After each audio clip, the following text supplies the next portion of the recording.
નમસ્કાર, આપ જોઈ રહ્યા છો ડે સ્પેશિયલ ને હું છું જય શર્મા। તો આજે આપણે બંધારણની વર્ષગાંઠની ઉજવણી કરી રહ્યા છીએ। દર વર્ષે આપણે આ ઉજવણી કરીએ છીએ ત્યારે કેટલીક યાદ રાખવા જેવી બાબત છે કે આપણા બંધારણનું આમુખ તેનો સાર છે। દરેક ભારતીય માટે ન્યાય, સ્વતંત્રતા અને સમાનતાની ખાતરી આપે છે કે તે આપણને રાષ્ટ્રની એકતા, અખંડિતતા જાળવવા માટે, ભાઈચારાને પ્રોત્સાહન આપવા માટે પ્રેરિત કરે છે। 26 નવેમ્બર 1949ના રોજ આપણે તેને સ્વીકાર્યું અને 26 જાન્યુઆરી 1950ના રોજ તે અમલમાં મુકાયું। આ બંધારણ કોઈ એક સામાન્ય દસ્તાવેજ નથી।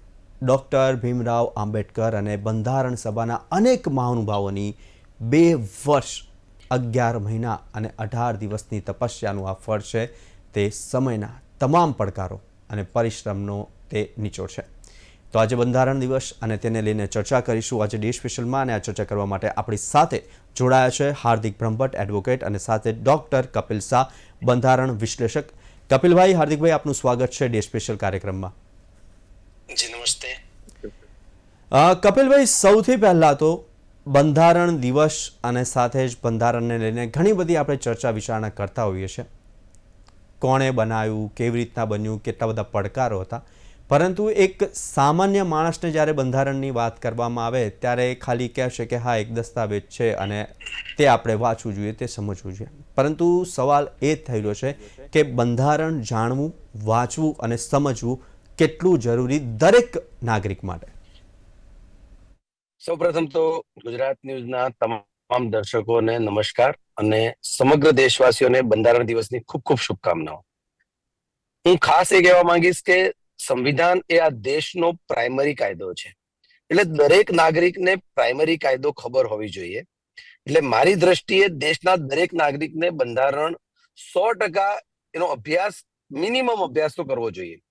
એક ઉણપ જે આપણી રહી ગઈ છે કે આપણે જે અભ્યાસક્રમ છે એની અંદર ક્યાંક ને ક્યાંક નાગરિક શાસ્ત્ર ઉમેર્યું, પરંતુ એની સાથે સાથે બંધારણનો અભ્યાસ ક્યાંક ને ક્યાંક આપણે નથી ઉમેરી શક્યા, જેના કારણે સામાન્ય નાગરિક જે છે ત્યાં સુધી બંધારણ હજુ પહોંચ્યું નથી।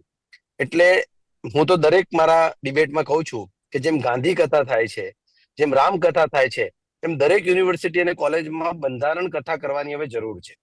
એકવાર આપણા દેશનો યુવાન બંધારણને સમજશે એટલે અરાજકતાના માર્ગે નહીં જાય, આ દેશની લોકશાહી પર તેનો વિશ્વાસ દ્રઢ થશે અને સામાન્ય નાગરિકને પોતાના મૂળભૂત અધિકારો અને મૂળભૂત ફરજો બંનેથી અવગત રહેશે। આજે સામાન્ય ચર્ચાઓ જ્યારે થતી હોય રાજકીય લેવલ પર, ત્યારે આપણને એમ થાય કે આ ખોટું થઈ રહ્યું છે, હકીકતમાં એ બંધારણ સાથે સુસંગત છે। આજની ચૂંટણી કમિશનરની જે SIR ની કામગીરી છે, special intensive revision, that is also inducted into the constitution under article 324 of the constitution। અધિકારો બંધારણે આપેલા છે। તો આવી કેટલીક બાબતો જે છે જેના અંગે ગેરસમજ અથવા તો ગેરસમજ ઊભી કરવામાં આવે છે, એવી ગેરસમજ જો દરેક નાગરિકને ખબર હશે બંધારણ તો ઊભી નહીં થાય। એટલે ખાસ કરીને સમગ્ર દેશવાસીઓ બંધારણને સમજે, જાણે, એ અતિ મહત્વનું છે। અને મારી દ્રષ્ટિએ બંધારણનો અભ્યાસ એ પ્રાઇમરી લેવલથી માંડીને કોલેજ સુધી કમ્પલસરી કરવો જ જોઈએ અને આ બંધારણ કથા છે એનો પ્રયોગ શરૂ કરવો જોઈએ। હાર્દિકભાઈ, હાલ આપણે જે થોડા સમય પહેલા અગાઉ જે વાતચીત થઈ હતી કે અધિકારો, મૂળભૂત અધિકારો શું, જ્યારે કોઈને પણ પૂછીએ છીએ ને, અત્યારના ખાસ કરીને યુથને, કે તારો મૂળભૂત અધિકાર શું છે, તો ત્યારે એક મોટો ક્વેશ્ચન માર્ક તેના ફેસ ઉપર જોવા મળે છે કે શું અધિકાર? ત્યારે અધિકાર શું છે એ સમજાવશો? અધિકાર એટલે 2-4 જાતના અધિકાર હોય। એક ફંડામેન્ટલ રાઇટ્સ હોય છે જે બહુ મહત્વના અધિકારો છે, બીજા લીગલ રાઇટ્સ હોય છે। એક લીગલ રાઇટ્સ નો સૌથી ખાસ તમને એનું ઉદાહરણ આપું તો ઇલેક્શનમાં વોટ આપવું એ લીગલ રાઇટ છે, ફંડામેન્ટલ રાઇટ નથી। આપણા ત્યાં ઘણી વખત મારો હક છે વોટ આપવાનો, એ હક લીગલ રાઇટ છે, કારણ કે કાયદા દ્વારા આપવામાં આવ્યું છે કે ચૂંટણી કમિશનર ના જે લિસ્ટ આવે આ તે પ્રમાણે અને તમારું નામ હોય તો તમે વોટ આપી શકો, આ લીગલ રાઇટ છે। બીજા એક ફંડામેન્ટલ રાઇટ્સ છે। ફંડામેન્ટલ રાઇટ્સ નું ગુજરાતી કરીએ તો મૂળભૂત અધિકારો, અને એનું ભાવાનું વાત કરીએ કે એનો મતલબ કરીએ કે તમે ભારતની ધરતી ઉપર જન્મ લીધો અથવા ભારતની નાગરિકતા મેળવી કોઈ પણ અલગ રીતે, તો તમને જન્મ લેવા માત્રથી, ભારતીય નાગરિક હોવા માત્રથી તમને કયા કયા હક મળે છે બંધારણમાં, એને કહેવાય બંધારણીય મૂળભૂત હક। અને આ બધા હકો તમને કેમ મળે છે, તમને ઇન્ડિયાની અંદર પેદા થવું અથવા ઇન્ડિયાની નાગરિકતા હોવાથી તમને કયા હકો મળે છે અને કેમ મળે છે? કે કારણ કે ઇન્ડિયા એ બંધારણથી ગવર્ન થતું એક દેશ છે કે જે દેશ ચાલવા માટેની જે નિયમો છે એ નિયમો શેના આધારે બને છે, એ કયા કારણોથી બને છે, એ બધું આ બંધારણે તૈયાર કર્યું છે. આપણા વડવાઓએ એ બહુ વ્યવસ્થિત રીતે એને પેપરાઇઝ કર્યું છે અને એને લખ્યું છે અને પ્રોપર એની ડિઝાઇન બનાવી છે, જેના અંતર્ગત કાયદાઓ બને છે, નિયમો બને છે, આ બધું બને છે. એની અંદર બેઝિક આ વાત છે જે ફંડામેન્ટલ રાઇટ્સ કહેવાય, કે જેની અંદર આર્ટિકલ છે બંધારણની અંદર અનુચ્છેદ તરીકે આવે છે. કેસીસની અંદર હોય, આપણે જે બીજા બધા પિનલ એડવોકેટ જે એક્ટ છે એની અંદર સેક્શન્સ હોય, આની અંદર અનુચ્છેદ આવે, આર્ટિકલ્સ. તો આર્ટિકલ 14 થી લઈને 21 સુધી, 14 થી લઈને 21 સુધી 7 જે છે એ આપણા મૂળભૂત અધિકારો છે અને એને આપણા 7 ફ્રીડમ્સ પણ કહેવામાં આવે છે. જો એની વિગતે ચર્ચા કરીએ આગળથી, હાર્દિકભાઈ, તો આપણે આપણે એની વિગતે ચર્ચા કરીએ 7 મૂળભૂત અધિકારો, 7 ફ્રીડમ્સની. અને આ જ મારો વિષય અને આ જ મારો સવાલ હતો હવે કપિલભાઈને. કપિલભાઈ, આપણે હાર્ટની વાત કરીએ, આપણા બોડીની અંદર જ્યારે વાત કરીએ તો એક હાર્ટ એ મૂળભૂત અંગ કહેવાય. ત્યારે આપણે બંધારણને લઈએ, આખું બંધારણ ખૂબ જ સમજવું, જાણવું અને સમજવું ખૂબ જરૂરી છે. પરંતુ બંધારણના કયા ભાગને આપ હાર્ટ ગણો છો? બંધારણના બે ભાગ કરતા preamble of the constitution is the heart of the constitution and second is the fundamental rights. આ બંને વસ્તુઓ છે. હાર્ટ કરતા હું વિશેષ કહીશ કે આ બે ભાગ જે છે એ ખૂબ અતિ મહત્વના છે. પ્રિએમ્બલ માટે એવું કહેવાય છે કે the preamble is the key to reveal the open the mind of the constitutional makers. એટલે આપણા બંધારણ વિદો શું કરવા માંગે છે, આ દેશને કેવો દેશ બનાવે, એના માટે we the people of India having solemnly constitute India into the sovereign secular socialist democratic republic. અને આ દેશના નાગરિકોને justice of economic, political, social, આ તમામ વાતો આપણા બંધારણના આમુખમાં કહી દીધી છે, જેને ઓબ્જેક્ટિવ રેઝોલ્યુશન તરીકે પંડિત જવાહરલાલ નહેરુએ 13 ડિસેમ્બર 1946 ના દિવસે બંધારણીય સભામાં રજૂ કરેલું. મૂળભૂત અધિકારોની વાત જે છે, તો જે 6 મૂળભૂત અધિકારો આજે રહ્યા છે, 7મો જે right to property that was deleted, તો આજે 6 મૂળભૂત અધિકારો છે. અનુચ્છેદ 12 થી માંડીને 35માં, એમાં 12મા રાજ્યની વ્યાખ્યા છે, 14 થી 18 ની અંદર કાયદા સમક્ષ સમાનતાનો અધિકાર છે. વાણી સ્વતંત્રતા, આજે આપણે જ્યાં ડિબેટ કરી રહ્યા છીએ, that is due to the freedom of speech. અને ફ્રીડમ ઓફ સ્પીચ આ દેશનું એક વન ઓફ ધ બેસ્ટ જેને કહી શકાય. આજે લોકો કહે છે કે લોકો વિરોધ કરે છે, બંધારણનો વિરોધ કરે છે, સરનો વિરોધ કરે છે. કેમ કરી શકો છો? કારણ કે બંધારણમાં એની જોગવાઈ છે. આ રાજાશાહી તાનાશાહીમાં વિરોધ કર્યો હોય તો આજે જેલના સલાખા અને ફાંસીના માંચડે ચડાવતા વિચાર નથી થતો. એટલે આ લોકશાહીની તાકાત છે, આ બંધારણની તાકાત છે. અનુચ્છેદ 19માં ફ્રીડમ ઓફ સ્પીચ, વેપાર કરવાની તમને છૂટ આપી છે. ત્યારબાદ આપણને મુક્ત રીતે હરવા ફરવાની છૂટ, આ બધી સ્વતંત્રતાઓ છે. બાકી તમે જુઓ કે સાઉથ કોરિયા અને નોર્થ કોરિયા જેવા દેશો, એ નોર્થ કોરિયા દેશની અંદર વાળની હેરસ્ટાઇલ, એ હેરસ્ટાઇલના પણ પ્રકારો નિશ્ચિત છે કે આટલી જ હેરસ્ટાઇલ રાખવાની. આ દેશની અંદર તો કોઈ પ્રકાર નિશ્ચિત નથી. તમે તમામ રીતે તમે ધાર્મિક જુલુસ, આજે બિન સાંપ્રદાયિકતા, કેટલું મોટું આપણને એવું કહેવાય છે કે ઘણી વસ્તુ આપણને એટલી મફતમાં મળી છે કે જેની આપણને વેલ્યુ નથી થતી. બાકી બંધારણના મૂળભૂત અધિકારો છે એ આ દેશના નાગરિકો માટે one kind of greatest gift છે. કારણ કે આપણા દેશનો દરેક નાગરિક સ્વતંત્ર છે. આજે હું અને તમે આ દેશના પ્રધાનમંત્રી વિશે, આ દેશના મુખ્યમંત્રી વિશે, કોઈ રાજ્યના મુખ્યમંત્રી વિશે આપણે ગમે તેવી ટીકા ટિપ્પણી કરી શકીએ છીએ. આવી છૂટ રાજાશાહી કે તાનાશાહીમાં ક્યારે મળવાની નહોતી. એટલે લોકશાહી એ આપણને ઘણા બધા અધિકારો આપ્યા છે અને આ બંધારણને આધીન છે. એટલે બંધારણની અંદર પ્રિએમ્બલ છે, જેના આધારે આખું બંધારણ છે. એન્ડ 44th અમેન્ડમેન્ટ એક્ટ હેઠળ preamble is a part of the constitution. Kesavananda Bharati versus state of Kerala basic સ્ટ્રક્ચરની જે ડોક્ટ્રીન આવી, મૂળભૂત ઢાંચો શું છે, તો પ્રિએમ્બલ છે નાઉ ઇઝ અ મૂળભૂત ઢાંચો. It's a basic structure of the constitution. You can not make it amend through any amendment. Even article 368 can not permit you. એટલે આજે ભારતની સંસદ ઉપર પણ ઘણા બધા રિસ્ટ્રિક્શન છે આ બાબતે, કે તમે ગમે તેમ સંવિધાનનું સંશોધન કરી અને બંધારણનો મૂળ આત્માને મારી શકો નહીં. એટલે પ્રિએમ્બલ એ વન ઓફ ધ હાર્ટ છે. અને આપણે જો બીજું હાર્ટ કહીએ તો એ મૂળભૂત અધિકારો છે. અધિકારોના કારણે અને ફરજો પણ એટલી જ મહત્વની છે. આપણી જે 11 ફરજો છે એ 11 ફરજો જો કોઈ વ્યક્તિ વાંચે તેમાં સાયન્ટિફિક ટેમ્પરામેન્ટ થી માંડીને તમામ વસ્તુઓની માહિતી એમાં આપેલી છે. એટલે આપણા દેશને આજે એક સંપૂર્ણ, જેને કહી શકાય, ગ્રેટ કોન્સ્ટિટ્યુશન મળ્યું છે. We are the first Republic. આપણે જેમ ફ્રાન્સ છે, ઇટ્સ અ ફિફ્થ રિપબ્લિક. ઘણા દેશો જે વારંવાર બંધારણ બદલે એને બનાના રિપબ્લિક કહેવાય.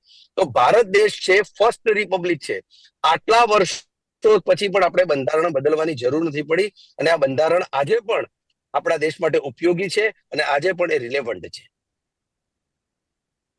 હાર્દિકભાઈ, આપણે 7 ફ્રીડમ્સ ની વાત કર્યા હતા, મૂળભૂત અધિકારોની વાત કર્યા હતા. હવે ડિટેલ્સમાં જણાવશો.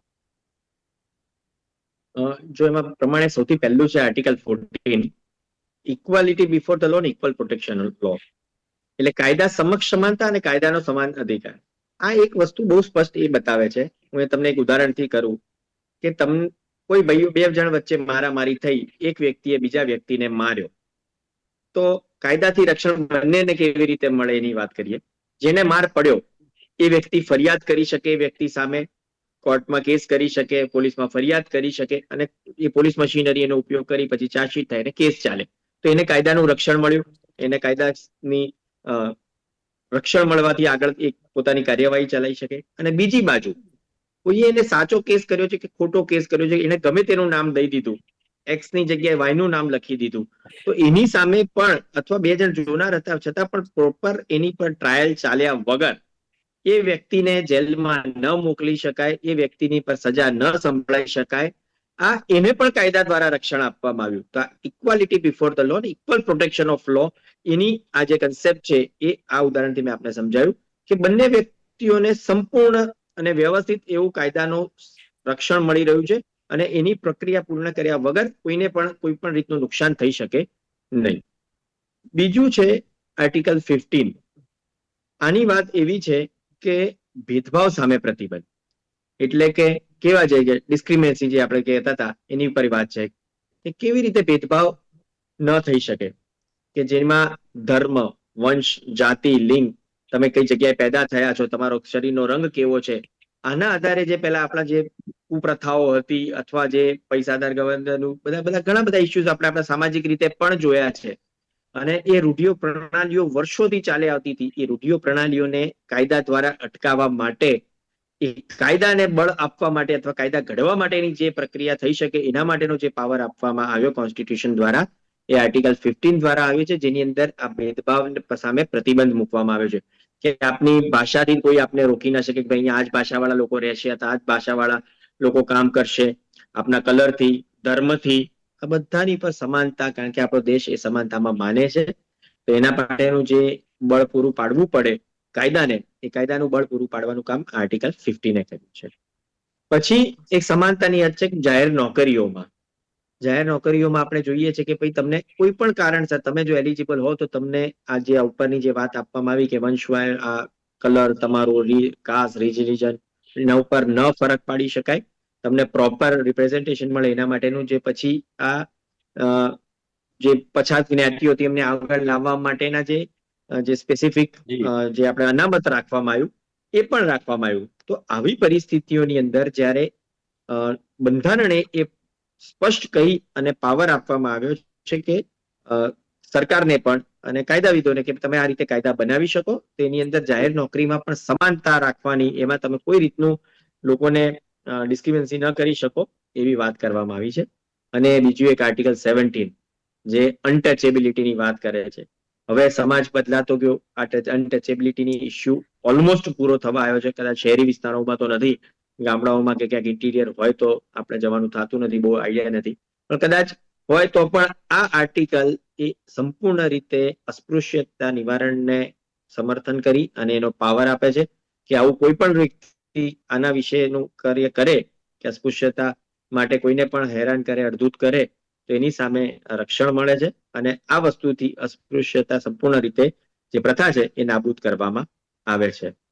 પછી ખિતાબોની નાબૂદી કરવામાં આવી. સર કે આપણે જે ગવર્મેન્ટ જે અંગ્રેજો હતા એ પણ અમુક ખિતાબો આપતા હતા તમને કે તમે લોર્ડ, સન છે, એ બધું જ કાઢી નાખવામાં આવ્યું. અહીંયા સમાન નાગરિક સમાન છે તમને. પછી એવોર્ડ આપવામાં આવ્યા, પદ્મશ્રી, પદ્મ, આપના કામ માટે આપને એવોર્ડ છે. પણ આ વ્યક્તિ આ જ નામથી ઓળખાશે, આવા જે બધા હતા એ ખિતાબોની પણ નાબૂદી કરવામાં આવી. કપિલભાઈ 18 સુધી થયા પછી આગળ વાત કરીએ. કપિલભાઈ, આપણે સમાન તક અને સમાનતાની વાત કરી રહ્યા છે, સ્વતંત્રતાની વાત કરી રહ્યા છે, ન્યાયની વાત કરી રહ્યા છે, પરંતુ ખરેખર બંધારણને સમજીને અત્યારની સ્થિતિને જોઈએ તો કેવી રીતના જોવો છો? જી નહીં, સમાનતા એટલે ઇક્વાલિટી બિફોર લો, ઇક્વલ પ્રોટેક્શન માટે એક બીજી ડેફિનેશન છે. Equal people should be treated equally in the equal સર્કમસ્ટેન્સીસ and unequal people should be treated unequally in the unequal circumstances. That is called equality. એટલે ધોરણ 12 પાસ હોય એ બધાને ગ્રેજ્યુએટ માટે બેસવા દેવાય, પણ 8 પાસ ને ગ્રેજ્યુએટમાં ના બે, એવી સમાનતાની વાત આપણા ત્યાં નથી. સમાનતા માટેનું જ ગ્રુપ છે. MBBS તમામ થયેલા હોય એ MBBS ને ડોક્ટર માટે સરકારમાં જાહેર રોજગારીમાં આપી શકાય, પરંતુ BA વાળો એમ કે મારે ડોક્ટર બનવું છે તો એ પોસિબલ નથી. એટલે સમાનતા માટે પણ એક આખી થિયરી છે. સૌથી મહત્વની વાત છે કે આજે દેશનો સામાન્ય નાગરિક પણ દેશના સર્વોચ્ચ પદ સુધી પહોંચી શકે. આ જે વસ્તુ છે એ જ આપણી સમાનતા દર્શાવે છે, એ જ બંધારણની તાકાત દર્શાવે છે. આજે દરેક વ્યક્તિ છે, આજે સામાન્ય ગ્રામ પંચાયતનો સરપંચ છે એ પણ જિલ્લા પંચાયતનો પ્રમુખ પણ બની શકે અને ગુજરાતનો મુખ્યમંત્રી પણ બની શકે, દેશનો ભાવિ પ્રધાનમંત્રી પણ બની શકે. આ જે તાકાત છે બંધારણે આપી છે. બીજી વસ્તુ છે કે સમાનતાનો અર્થ એવો યુનિફોર્મિટી નથી. ઇક્વાલિટી અલગ વસ્તુ છે, યુનિફોર્મિટી અલગ વસ્તુ છે. આ બંનેને સમજવી પડશે. આપણે યુનિફોર્મિટી નથી કરવી, બધાને IAS બનાવવાના, બધાને ડોક્ટર બનાવવાના, બધાને વકીલ બનાવવાના, એ યુનિફોર્મિટી છે. આપણે ઇક્વાલિટી પર છે, દરેકને સમાન તકો મળે, દરેક વ્યક્તિ સાથે સમાન વ્યવહાર થાય અને દરેક વ્યક્તિને, આજે તમે જુઓ ભારત દેશની અંદર કોઈ પણ વ્યક્તિ સાથે, આજે ગરીબીની વાત, આજે મારી એક ડિબેટ હતી એમાં કીધું કે ગરીબી છે. હું તમને વિશ્વાસ સાથે કહી શકું કે આજે કમ્પેરેટિવલી ગરીબી પ્રમાણમાં ઘણી ઓછી થઈ છે. આજે સમાજની અંદર દરેક વ્યક્તિને 10 લાખ સુધી સરકાર દ્વારા જે આજે આપવામાં આવે છે, આની વાતો આપણે 15-20 વર્ષ પહેલા કરતા હતા અમેરિકાની, કે અમેરિકામાં ટ્રીટમેન્ટ ફ્રી છે. આજે હાર્ટ એટેક આવે તો એની ટ્રીટમેન્ટ આપણા ભારત દેશમાં ગરીબ માટે પણ ફ્રી છે. આજે દરેક વ્યક્તિને પૂરતું ધાન, જમવા માટેનું ભોજન જે છે એની વ્યવસ્થા સરકારે કરી છે. એનું કારણ છે કે આપણે સશક્ત થઈ રહ્યા છીએ. એટલે આવનારા સમયમાં સમાનતા હજુ વધારે પડતી લાગુ થશે અને આ બંધારણે જે આપણને તાકાત આપી છે એ તાકાતના આધારે જ આ શક્ય બન્યું છે. સૌથી મહત્વની વાત કરવી છે કે સમાનતાનો મતલબ છે સમાન ફરજ પણ છે. આજે દરેક જગ્યાએ આપણે જોઈએ છે કે SIR ની કામગીરી બાબતે ઘણા લોકો વિરોધ કરે છે. બંધારણના અનુચ્છેદ 324 ઇલેક્શન કમિશન ઓફ ઇન્ડિયાને આ સત્તા આપેલી છે કે the primary responsibility of the election commission of India should be the preparing the electoral roll. તો ઇલેક્ટરલ રોલ કરવા એટલે શું કરવું? એમાં સુધારો કરવો. આજે 128 થી 129 વર્ષના ઉંમરના લોકો જીવતા મળે છે ઇલેક્ટરલ રોલમાં, કઈ રીતે શક્ય બને? એટલે આ દેશે અને જે લોકો કામ કરી રહ્યા છે, આજે BLO ની કામગીરી કરી રહ્યા છે, જે લોકો આ સુધારણામાં, આ લોકો પુણ્યની કામગીરી કર્યા છે. આવનારા 100 વર્ષ સુધી આ દેશના આશીર્વાદ એમને મળવાના છે. આટલી મહત્વપૂર્ણ કામગીરી આ લોકો કરી રહ્યા છે કે આ દેશની લોકશાહીને ધબકતી રાખવા માટે જે અનવોન્ટેડ 10 કરોડ લોકો, આ ખોટી જે મતદાર યાદી છે જેની અંદર ઘણા લોકો મરી ગયા છે, ઘણા લોકો હયાત નથી, છતાં એના નામે બોગસ મતદાન થાય. એટલે આનું શુદ્ધિકરણ અનિવાર્ય હતું અને આજે સ્ટેપ લેવામાં આવ્યું છે વિધિન ધ કોન્સ્ટિટ્યુશનલ ફ્રેમવર્ક છે. અને આજે સંવિધાન દિવસે મારે કહેવું છે કે જો આ દેશમાં મને પણ કહેવામાં આવશે કે આ કામગીરી માટે તમારે જવાનું છે, તો અડધી રાત્રે આ દેશ માટે આ કામગીરી કરવા માટે તૈયાર છું. આ દેશના નાગરિકની જવાબદારી છે. યુદ્ધ લડવું પડે ત્યારે પણ આ દેશના નાગરિકે AK-47 લઈ અને સરહદ પર જવું પડે. આ તો ઘણી નાની કામગીરી છે. એટલે દરેક નાગરિકની ફરજ છે અને માત્ર હક્કો નથી ભોગવવાના, ફરજ પણ આપણી અનુચ્છેદ પાર્ટ 4 એની અંદર અનુચ્છેદ 51 આપણી ફરજો આપી છે કે રાષ્ટ્ર જ્યારે હાકલ કરે ત્યારે રાષ્ટ્ર કામ માટે આપણે જવું પડશે. તો આ રાષ્ટ્રીય કામ છે. આ રાષ્ટ્રીય કાર્ય દરેક નાગરિકને કરવાનું છે અને એમાં દરેકની જવાબદારી છે. અને નાગરિકો એ પણ BLO સાથે સૌહાર્દપૂર્ણ વર્તન કરી એમને સાથ સહકાર આપવો અનિવાર્ય છે. કારણ કે આ કામગીરી આવનારા 100 વર્ષ સુધી મતદાર શુદ્ધિકરણનું જે કામ છે ને, એ આ દેશ માટે સૌથી પવિત્ર કામ બની રહેવાનું છે. એટલે સમાનતા નો અર્થ છે સમાન હક ભોગવો અને સમાન ફરજ પણ નિભાવવો. એ મારે કહેવું છે ખાસ. હાર્દિકભાઈ, જે પ્રમાણે હાલ ડોક્ટર કપિલ શાહે કીધું કે સમાન હક તો ભોગવો પરંતુ સમાન ફરજો પણ નિભાવો, તો કેવી, કઈ અને કેટલી ફરજો હાલ લોકો નિભાવી રહ્યા છે? આપણે જે આ આર્ટિકલ હજી વાત ચાલતી હતી કે જે આપણી 7 ફ્રીડમ્સ છે એ ચાલે, એમાં બેઝિકલી જે આપણને ફરજો તો પછી હવે પહેલા આપણે હક જોઈ લઈએ, પછી ફરજની પર ચર્ચા કરીએ. બે જ બાકી છે એટલે અનુચ્છેદ 19 જે છે, થોડું ટૂંકમાં, કારણ કે સમયનો અભાવ છે એટલે ફટાફટ કરી લઈએ કે 6 પ્રકારની સ્વતંત્ર, હું આ કહી દઉં ને સાહેબ, આપણને ફરજો વિશે કહેશે તો બધા વાત બંને પતી જશે. જે સ્વતંત્રતા આપણને આપવામાં આવી છે એમાં એક વાણી અને અભિવ્યક્તિની સ્વતંત્રતા, જેમ સાહેબે જે આપણને શરૂઆતમાં જ કર્યું કે આપણે આ ચર્ચા કરી રહ્યા છીએ એનું કારણ જ બેઝિક એ છે કે આપણી પાસે આ વાણીની સ્વતંત્રતા છે કે આપણું એક્સપ્રેસ કરી શકીએ આપણને જે યોગ્ય લાગે છે, એ કોઈને ડિફેમેટરી ન થાય એવું કોઈ પણ વસ્તુ આપણે પોતાની લાઈફમાં એક્સપ્રેસ કરી શકીએ એ વાત આવે. કોઈ પણ જગ્યાએ ભેગા થવાનું, મેળાવડા કરવાનું, ધાર્મિક સ્વાતંત્ર્ય પણ શસ્ત્રો વિના ભેગા થવાનું, પ્રોપર કોઝ સાથે કોઈ જાતને અડચણ વગર તમે ભેગા થવાનો, આવો પણ એક સ્પેશિયલ ફંડામેન્ટલ રાઈટ આપવામાં આવ્યો છે. એટલે આપણે મેળાવડા કરી શકીએ છીએ. ત્રીજી વાત છે સંગઠનોને સ્વતંત્રતા છે, સંગઠનો રચવા માટેની. આપણા ત્યાં હજારો લાખોની સંખ્યામાં સંગઠનો છે, ધાર્મિક, સામાજિક અને વાણિજ્યિક સંગઠનો. આ કરવા માટેની પણ જે તમારે જે પાવર છે તમને એ આના દ્વારા જ આપવામાં આવ્યો છે, એની વાત છે. અને રાજ્ય ક્ષેત્ર મુક્તપણે તમે ઇન્ડિયાની ટેરેટરીની અંદર ભારતીય છો, નથી ગુજરાતી, નથી મરાઠી, નથી રાજસ્થાની, મટીને તમે ઇન્ડિયાના કોઈ પણ જગ્યાએ જઈ શકો છો અને તમે ત્યાં વેપાર ધંધો તમે કરી શકો, because you are the Indian. Bharat માત્રમાં તમારા જન્મ અથવા ભારતીય નાગરિકતાના કારણે તમે ભારતીય છો. એ વ્યક્તિને કોઈ પણ જગ્યાએ ફરવા હરવાનો અને પોતાનો ધંધો કરવાનો જે હક આપવામાં આવે છે એ આ આર્ટિકલ દ્વારા આપવામાં આવે છે. અને કોઈ પણ ભાગમાં રહેઠાણ કરવાનો, ધંધો કરવાનો, એ પણ વાત આ આર્ટિકલ દ્વારા જ આપવામાં આવે છે. અને છેલ્લી જે 20 છે, ગુનાઓ સામે દોષિત ન થાવ, સિદ્ધમાં સંબંધ રક્ષણ, કે કાયદા દ્વારા તમને રક્ષણ આપવામાં આવે છે. તમને ગુનો કરતી વખતે અમલમાં ન, કોઈ એવો કારણ નથી કે જ્યાં તમે કોઈ વસ્તુ કર્યું જ્યાં સુધી કાયદામાં એના દ્વારા સ્પેસિફિક કરવામાં ના આવ્યું હોય તો એવા ઓફેન્સીસની અંદર તમને સજા ન થઈ શકે.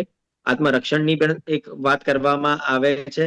અને જે બીજી વાત છે કે જીવન અને વ્યક્તિગત સ્વતંત્રતાનું રક્ષણ, લાઈફ ટુ લિબર્ટી, તમને ધંધો કરવા માટે અથવા તમને વ્યવસ્થિત રીતે જીવવા માટે, આ બધી વસ્તુઓનું આ જે વાત છે એ બધું આ આર્ટિકલ દ્વારા આપવામાં આવી રહ્યું છે. Thank you. કપિલ સર, તમે ફરજોની વાત કરી તો દેશના નાગરિક તરીકે, એક ભારતીય તરીકે અને રાષ્ટ્ર નિર્માણની અંદર આપણી મૂળભૂત ફરજો કઈ? આપણી ફરજ એ છે, પહેલા તો આપણા રાષ્ટ્ર માટે આપણે રાષ્ટ્ર પ્રથમ, દેશ પહેલે. અને રાષ્ટ્ર માટે જ્યારે જે કંઈ પણ કહેવામાં આવે એ ફરજ આપણે આપણા દિલથી, જો આજે આપણે નાની નાની વસ્તુઓને લઈને ફરિયાદો આપણા દિલમાં બહુ છે. આજે પહેલી ફરિયાદ આ સમાજમાં એવી હતી કે આપણા રસ્તાઓ ચોખ્ખા નથી, આપણા દેશ ચોખ્ખો નથી. કોણે કરવાનો ચોખ્ખો? એટલે કોણ કરે? રસ્તો પોતે ચોખ્ખો કરે? ચોખ્ખો કોણે કરવાનો છે? મારે કચરો નથી નાખવાનો. સફાઈ માટેનું એક સિદ્ધાંત છે, સફાઈ કરવાથી સફાઈ નથી રહેતી, સફાઈ રાખવાથી સફાઈ રહે છે. ફરજ છે આપણી કે હું કચરો નહીં નાખું એટલે વાંધો નહીં આવે. આવું દેશનો પ્રત્યેક નાગરિક નક્કી કરે. બીજી વાત છે, ઓન એવરેજ જે મેં આજ સુધી જોયું છે કે ક્યારે પણ તમે am I visible? Yes sir. જી જી સર ટૂંકમાં સર, સમયનો અભાવ છે. 30 સેકન્ડ સર. 30 સેકન્ડમાં. તો બીજું છે, દેશ પ્રથમ, આ પહેલી ફરજ. બીજું, આ દેશનું સન્માન, માન એ મારું સન્માન છે. સમાન શત્રુ મિત્ર ભાવ, સમાન શત્રુ, આ દેશનો શત્રુ એ મારો શત્રુ અને આ દેશનો મિત્ર એ મારો મિત્ર. વ્યક્તિગત મારું કઈ નથી, સમાન શત્રુ મિત્ર ભાવ હોવો જોઈએ. આ દેશનો શત્રુ એ મારો શત્રુ છે અને આ દેશનો મિત્ર એ મારો મિત્ર છે. ભલે એ મિત્ર થકી મને બે તકલીફ પણ પડે તો વાંધો નહીં, પરંતુ આ દેશનો મિત્ર છે તો એ મારો મિત્ર છે. આ વી હેવ ટુ સ્ટેન્ડ. અને સ્વદેશી, ઘર ઘર સ્વદેશી, હર ઘર સ્વદેશી. આજે સ્વદેશીને અપનાવીશું તો જ આપણે આપણા, આ વાતો ભલે ઓબ્સોલેટ લાગે કોઈ ઇન્ટેલેક્ચ્યુઅલ ને, આઈ ડોન્ટ કેર. બાકી આ દેશને જો ઉભો રાખવો હશે, અને બ્રેન ડ્રેન, આ દેશનો વિદ્યાર્થી ભણે છે MBBS, મોટા મોટા પેરેન્ટ્સ મોટી મોટી વાતો કરે છે, ડોક્ટર, એન્જિનિયર્સ લોકો એવું કે છે મારા છોકરાનું અમેરિકા મોકલું. શું આજે ભગાડે છે ઉભી પૂછડી અમેરિકા તમને? એટલે તમારા છોકરાનો ભણે છે અહીંયા યુનિવર્સિટીના, ત્યારે એવું જોયું કે આપણા બાપ આપણને મોટું કરે ને આપણે પડોશીના બાપની સેવા કરીએ? કઈ રીતે શક્ય બને? આ દેશની યુનિવર્સિટીમાં ભણો છો તમે, અહીંના પૈસાથી ભણો છો. How food you go to the abroad? એટલે હું તો કહું છું, આ અધિકાર છે, જે સાહેબે કીધું ને કે સ્વતંત્ર રીતે હરવા ફરવાનો અધિકાર, એ ભારત ક્ષેત્રમાં છે. અને હું તો કહું છું ભારતની સેવા કરો, જી ભારતની અંદર લાખો દર્દીઓ છે એમની સેવા કરો. તમે ડોક્ટર અહીં બનો છો અને હાડકા કોઈ બીજા વિદેશીઓના રિપેર કરો છો, એ શરમ જી માટે છે, કપિલભાઈ. સર. એટલે આ દેશની પહેલી ફરજ છે કે આપણા દેશ માટે સ્વમાન જી અને આપણા દેશ માટે જ લડવું જોઈએ. જી. તો આ આપણે સૌ કોઈ સંકલ્પ કરીએ કે બંધારણ દ્વારા મળેલા અધિકારોનો ઉપયોગ જવાબદારીપૂર્વક કરીશું અને સમાજને ઘડવામાં તેના મહત્વ વિશે જાગૃતિ ફેલાવીશું. અને આ વિશે ચર્ચા કરવા માટે હાર્દિક બ્રહ્મભટ્ટ અને ડોક્ટર કપિલ શાહ અમારી સાથે જોડાયા તે બદલ ખૂબ ખૂબ આભાર. તો આ હતી આજની ચર્ચા, બંધારણ રાષ્ટ્રનો આત્મા, લોકશાહીનો પાયો. તો હાલ મને આપશો રજા. નમસ્કાર.